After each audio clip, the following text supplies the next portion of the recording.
मैं Mohammad Rizwan Khan, assistant professor समाज शास्त्र विभाग, राजकीय कला कन्या महाविद्यालय कोटा, समाज शास्त्र BA तृतीय वर्ष, प्रथम प्रश्न पत्र की कक्षा में आपका स्वागत है। आज हम बात करेंगे प्राकल्पना पर।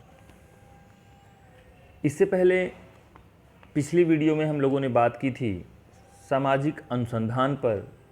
सामाजिक अनुसंधान क्या है, सामाजिक अनुसंधान क्यों किया जाता है, सामाजिक अनुसंधान का महत्व क्या है और सामाजिक अनुसंधान क्यों आवश्यक है। इसके साथ ही हमने बात की थी सामाजिक अनुसंधान के आयाम पर। इसी की अगली कड़ी में आज हम प्राकल्पना पर बात करने जा रहे हैं। प्राकल्पना आपने भी सुना है और हमने, अगर प्राकल्पना नहीं सुना तो हमने इसका इंग्लिश वर्जन बार बार सुना होगा। इंग्लिश अनुवाद हाइपोथेसिस।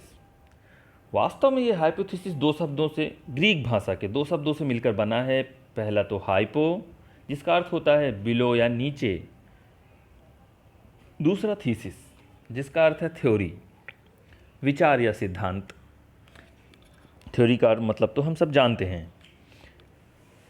इस प्रकार अगर हम देखें तो इसका पूरा अर्थ हुआ सिद्धांत का पूर्व कथन। प्राकल्पना का पूर्ण अर्थ, जैसा कि हमने पढ़ा, सिद्धांत का पूर्व कथन। इसके आधार पर हम कह सकते हैं कि पहले जो सामाजिक अनुसंधान करते समय जिन विचार को, जिन सिद्धांतों को या जिस बात को ध्यान में रखकर सामाजिक अनुसंधान की पृष्ठभूमि तैयार की जाती है, सिद्धांत निर्माण होने से पहले जो कथन तैयार किया जाता है, उसे हम प्राकल्पना कहते हैं। प्राकल्पना का शाब्दिक अर्थ और कुछ समझने की कोशिश करें तो एक ऐसा विचार या सिद्धांत जिसे अनुसंधानकर्ता अध्ययन के लक्ष्य के रूप में रखता है। मतलब ये हुआ कि अनुसंधान करते समय हम ऐसा लक्ष्य रखते हैं और इसके प्राकल्पना के मार्गदर्शन में, इस अस्थायी अनुमान के मार्गदर्शन में, अस्थायी लक्ष्य जो हमने बनाया हुआ है उसकी दिशा में हम अपने अनुसंधान को आगे बढ़ाते हैं। खास बात ये रहती है कि इस अनुसंधान कार्य को करते समय जैसा कि हम लक्ष्य की तरफ आगे बढ़ते हैं, पर यह निश्चित नहीं होता कि हमारा लक्ष्य जो है यही, हमने जो प्राकल्पना या विचार या लिया था यही निकलकर सामने आएगा, बल्कि हमारे अनुसंधान के दौरान इस कथन की लगातार सत्यता की जांच होती रहती है और हमें बाद में इसके विपरीत परिणाम भी कभी कभी प्राप्त होते हैं। मतलब ये हुआ, यह एक ऐसा अस्थायी अनुमान है जिसके सत्यता की जांच होना बाकी है। यह तो हुई प्राकल्पना के शुरुआत की बात। मतलब इसे सत्य या असत्य सिद्ध होने में अभी वक्त रहता है। प्राकल्पना को सामान्यतः उपकल्पना के नाम से भी जाना जाता है, परिकल्पना के नाम से भी जाना जाता है और विभिन्न समाजशास्त्रियों ने अलग अलग तौर पर प्राकल्पना को समझाया है। प्राकल्पना के बारे में कुछ और बात करेंगे। प्राकल्पना के लिए बार बार एक शब्द यूज होता है, परीक्षणात्मक। परीक्षणात्मक का मतलब क्या हुआ? परीक्षणात्मक का मतलब हुआ जिसकी या जिसका परीक्षण अभी बाकी है, जिसकी सत्यता की जांच अभी किया जाना है, वह परीक्षणात्मक परिकल्पना है।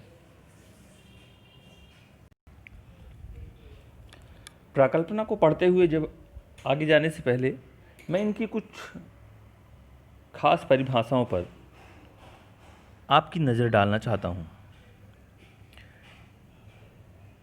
PH मान ने इसकी सबसे छोटी परिभाषा, सबसे सूक्ष्म परिभाषा दी है और इन्होंने कहा है प्राकल्पना एक अस्थायी अनुमान है। जैसा कि भी हम बात कर रहे थे, प्राकल्पना एक अस्थायी अनुमान है जो अनुसंधानकर्ता अनुसंधान से पूर्व निर्धारित करता है या अनुमान लगाता है। इसके अलावा बोगार्ट्स ने एक परिभाषा दी है, प्राकल्पना परीक्षण के लिए प्रस्तुत की गई एक प्रस्थापना है। मतलब परीक्षण के लिए एक प्रस्थापना प्रस्तुत की जाती है जिसकी सत्यता आगे चलकर निर्धारित होती है। मुझे एक परिभाषा इसमें से पसंद है, मैं आपको वो बताता हूँ।